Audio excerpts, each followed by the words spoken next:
of cooling. Means you have to determine the relation between the temperature of hot water and the time. And for that one here, you have to determine, you have to draw the cooling curve and note down, here you have to note down the room temperature and verify the Newton's law of cooling.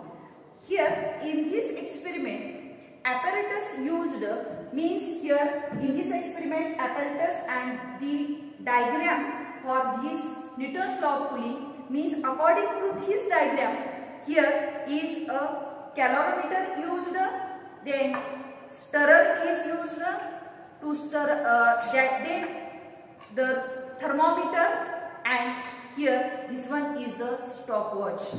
Means as per this diagram and the readings here, calorimeter is used.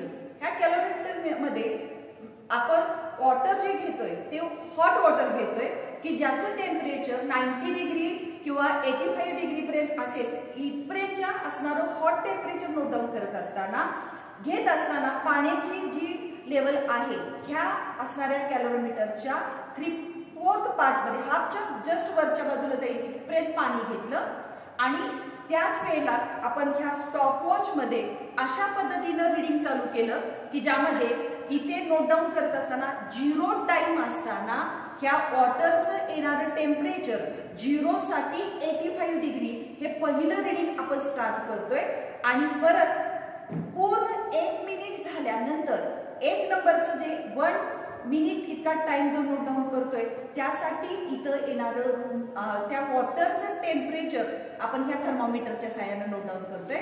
परत नंतर पुढचा next 1 minute complete झाल्यानंतर 2 नंबरचं reading, नंतर 3 नंबरचा पूर्ण हे स्टॉपवॉचचं rotation complete झालं म्हणजे 3 मिनिट्स 4 मिनिट्स ॲज लाईक प्रत्येक असणाऱ्या एक मिनिटानंतर डिक्रीज इन वॉटर आपल्याला इथं काय करायचं टेम्परेचर नोट डाऊन करायचंय. पण ते नोट डाऊन करत असताना ही कंटिन्युअस असणारी प्रोसिजर आहे की ज्यामध्ये ह्या स्टररच्या साहाय्याने प्रत्येक रीडिंगच्या वेळेला आपण काय करतोय वॉटर स्टरर करतोय आणि for every minute you have to note down the decrease in temperature, decay in temperature. असं कुठपर्यंत आपण रीडिंग्स घेतोय तर 20 ते 22 मिनिटापर्यंत ज्या पाण्याचं टेम्परेचर आपण 85 डिग्री सेल्सिअसला होतं ते टेम्परेचर फॉल इन कुठपर्यंत होईल तर 40 डिग्री सेल्सिअस पर्यंत फॉल इन होईपर्यंत कंटिन्यूली आपण 20 ते 22 मिनिटापर्यंत रीडिंग्स काय करतोय नोट डाऊन करत राहतोय. कुठेही मध्ये आधी ब्रेक नाही करायचा, कंटिन्यू 22 मिनिटापर्यंत हे तुमचं असणारं इथलं स्टॉपवॉच चालू राहील आणि मीनवाईल डीके इन टेम्परेचर तुम्हाला नोट डाऊन करायचंय.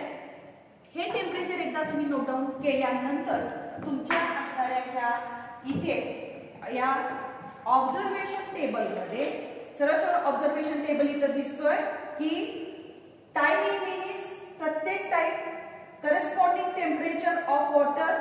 मग 0 टाइम साठी 85 डिग्री सेल्सिअस पाण्याचं तापमान आलं, 1 मिनिट साठी 80 डिग्री आलं, 2 मिनिट साठी 75 डिग्री सेल्सिअस ॲज लाईक अशी आपण तुम्ही एक 20 ते 22 पर्यंत रीडिंग तुम्हाला इथं काय होणार आहे नोट डाऊन होणार आहे. आता ह्या असणाऱ्या ऑब्झर्वेशन टेबलसाठी तुम्हाला 3 वेगवेगळे काय करायचे ग्राफ्स काय करायचे तिथे 1, 2 and 3 इथं नोट डाऊन करायचे, तुम्हाला ड्रॉ करायचे. ते करत असताना पहिला ग्राफ येतोय तो म्हणजे कूलिंग कर्व. कूलिंग कर्व साठी इथे एक्स ऍक्सिस घ्या, एक्स ऍक्सिस वरती टाइम टी इन मिनिट्स आणि पुढे वाय ऍक्सिस वरती इथे temperature theta in degree Celsius असा नोट डाऊन करायचं की ज्यामध्ये तुम्ही इथं एक्स ऍक्सिसला 2, 4, 6, 8, 10, 12 असं 2 मिनिट्सच्या डिफरन्सनी काय करायचंय स्केल तुम्ही इथं लोकेट करायचंय आणि नंतर वाय ऍक्सिसला इथे 5, 10, 15, 20, 25 असा 5-5 डिग्रीचा 5-5 डिग्रीचा डिफरन्स येईल अशा पद्धतीनं वाय ऍक्सिसचं स्केल घेतलं की ज्यामध्ये X axis 1 centimetre is equal to 2 minutes and on Y axis here 1 centimetre is equal to 5 degree Celsius.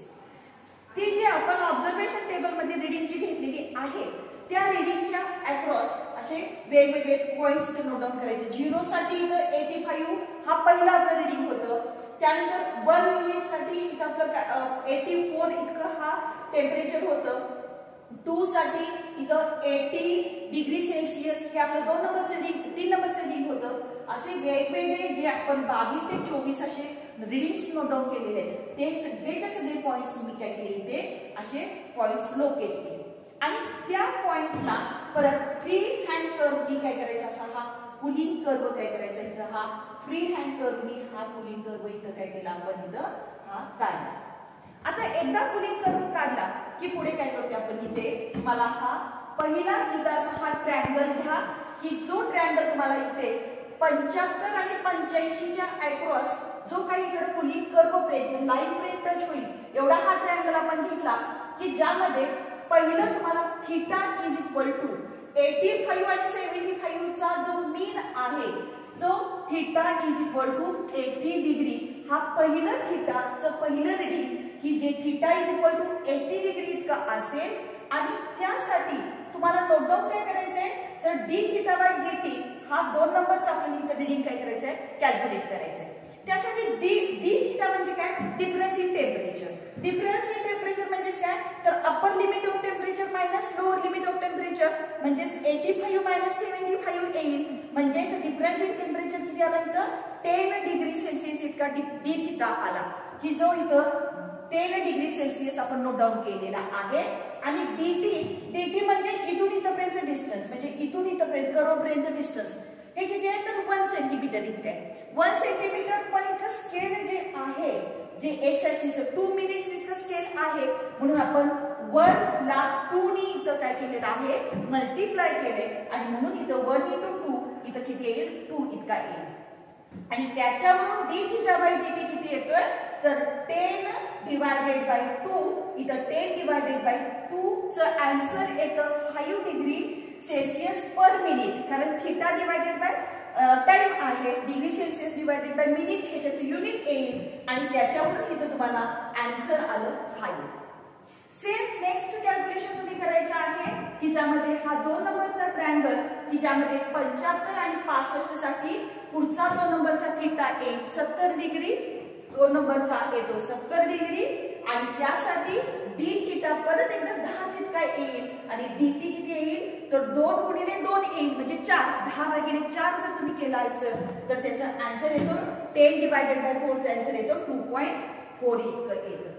Next same way for here third here triangle you have to note down 60 degree temperature साठी 65 वजा 55 म्हणजे 10 आणि 10 divided by 2.5 multiply by 2 आणि त्याचं answer येतं 1.8. अशा पद्धतीने तुम्हाला एकूण 4 रीडिंग घ्यायची आहे. आता पहिला त्याच्यानंतरचा पहिला जो ग्राफ येतो तो म्हणजे रूम टेम्परेचरचा येतो की ज्यामध्ये रूम टेम्परेचर साठी एक्स ऍक्सिस हा वाय ऍक्सिस की ज्यामध्ये तुम्हाला एक्स ऍक्सिस वरती तुम्हाला temperature theta N in degree Celsius note down करायचंय. जे स्केल मी तिथे चेंज केले 10 15 जे 10 15 20 25 30 35 40 45 60 अशा 5 डिग्रीच्या डिफरन्सनी तुम्ही नोट डाऊन करता हे स्केल एक्स ऍक्सिसचं.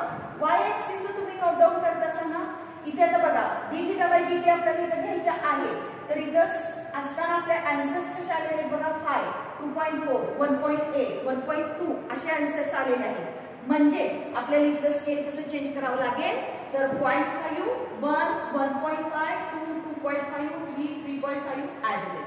म्हणजे इथे तुम्हाला एक्स ऍक्सिसचं 1 सेंटीमीटर इज इक्वल टू ते इज इक्वल टू इथे तुम्हाला एक्स ऍक्सिस आपण 5 च्या डिफरन्सनी चेंज केलाय त्यामुळे इथं स्टार्ट 5 ने होणार आहे. म्हणजे इथं X axis 1 centimetre is equal to 5 degree Celsius आणि वाय ऍक्सिस येईल 1 centimetre is equal to 0.5 degree Celsius per minute degree Celsius per minute. आता प्रत्येक साठी इथं तुम्हाला 80 साठी 5 नोट डाऊन करायचे. इथं 80 साठी इथं 5 नोट डाऊन केलेला आहे. त्यानंतर 70 साठी 2.4 70 साठी इथं 2.4 चा पॉइंट काय करायचं इथं 2.4 चा हा 2 नंबरचा पॉइंट लोकेट केलाय. 3 नंबरचा 60 साठी 1.8 60 साठी इथं 1.8 चा हा पॉइंट लोकेट केलाय आणि लास्ट काय केला तुम्ही 50 साठी इथे हा 50 साठी हा इथे जरासं बाजूला जातोय 1.2 चा पॉइंट काय केलेला आहे आपण लोकेट केलाय. असे 4 वेगवेगळे पॉइंट्स लोकेट केल्यानंतर जास्तीत जास्त पॉइंट्स ज्या स्ट्रेट लाईन वरती तुम्हाला लोकेट होऊन मिळतील अशा पद्धतीने काय केली एक स्ट्रेट लाईन आखली आणि जिथं ती इंटरसेक्ट होते ऑन एक्स ऍक्सिसला जिथं ती इंटरसेक्ट होते तो पॉइंट म्हणजे काय असणार आहे theta 0 is equal to room temperature 30 degree.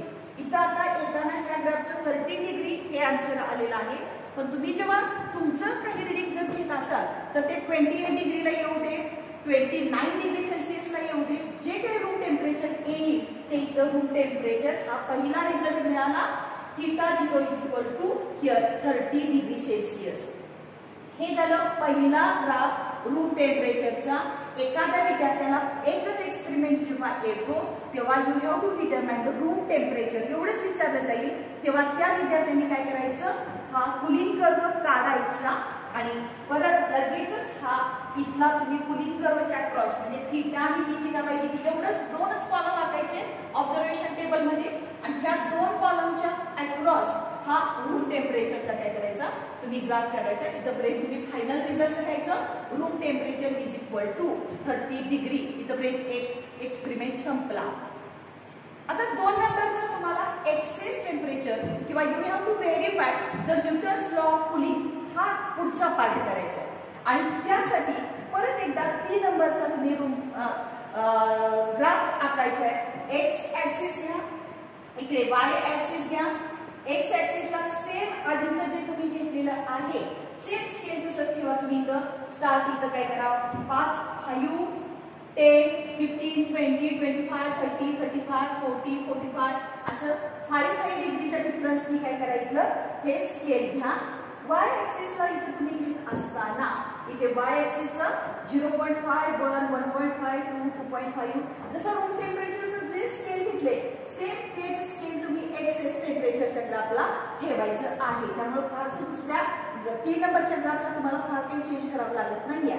आता इथे मात्र जो रूम टेम्परेचर आपण इथं ऑलरेडी जे थीटाज घेतलेले आहे 80 70 60 त्यासाठी थीटा n मायनस थीटा 0 हा थीटा n मायनस थीटा 0 हा कॉलम कंप्लीट करत असताना 80 पुढचा जो आहे तो थीटा 80 मायनस काय करायचं रूम टेम्परेचर जे तुम्ही लॅब मध्ये एक्सपेरिमेंट करत असताना रूम टेम्परेचर घेतलेलं आहे ते रूम टेम्परेचर कारण होल एक्सपेरिमेंट आपण रूम टेम्परेचरला करतोय त्यामुळं इथं 25 डिग्री सेल्सिअस हे रूम टेम्परेचर आहे म्हणून 80 मायनस 25 किती येईल 55 इथं 55 परत 70 मायनस 25 45 त्यानंतर 60 मायनस 25 इथं 35 आणि 50 मायनस 25 इथं 25 असा हा कॉलम कंप्लीट करा आणि एवढ्या ह्या दोनच ह्याच्यासाठी तुम्हाला काय करायचं आहे एक्सेस टेम्परेचरचा इथं काय करायचं आहे ग्राफ ड्रॉ करायचं आहे. आता इथं बघा 55 साठी इथं 55 साठी पहिलं रीडिंग येते इथं 5 त्यानंतर 45 साठी पहिलं रीडिंग इथं 2 नंबरचं पॉइंट लोकेट करा 2.4 चा त्यानंतर 35 साठी तुम्ही हा लोकेट करा 1.8 हा पॉइंट आणि लास्ट 25 साठी 1.2 म्हणजे इथं 25 साठी 1.2 अशा पद्धतीनं असे 4 पॉइंट्स लोकेट करा. चारही पॉइंट्स मधून जाणारी एक स्ट्रेट लाईन आगा एखादा पॉइंट बाजूला गेला तरी चालेल. मॅक्झिमम पॉइंट्स ज्या लाईन मधून पास होतील ती स्ट्रेट लाईन इथं आपण काय केली ड्रॉ केली आणि since the nature of graph is found to be straight line passing through the origin. This verifies that Newton's law of cooling.